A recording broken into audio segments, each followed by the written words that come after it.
有285年历史的关电古迹中华南窑宫，这庙方发现正电、护陵、三串电的大墓，结果加一个壁堵，真侪所在拢有损害。南窑宫也伫咧6月初5举办整修工程开工典礼，总经费6500多万，按算2年内要完工。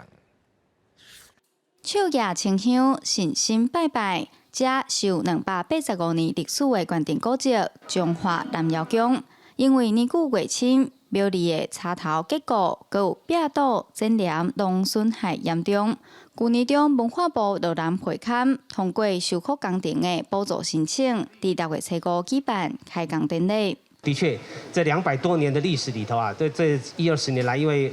没有进行的一步的修理，所以说修复，所以有一些地方的确是应该要修复了。今天我们很高兴啊，终于在这也算是很快的过程当中啊，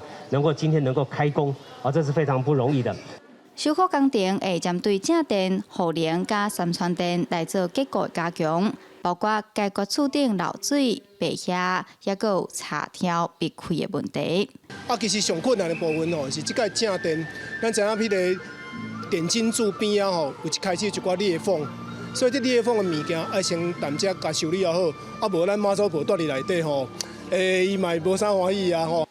中华市公所表示，这摆工程算是第1期，总经费是6557万元，由文化部补助70%，剩的由县府补助4917750元。中华市公所家己总14753250元，预计伫2档内完工。若彩绘、泥塑、剪黏的项目会安排伫赛后的第2工程。记者杨淑晴，中华报道。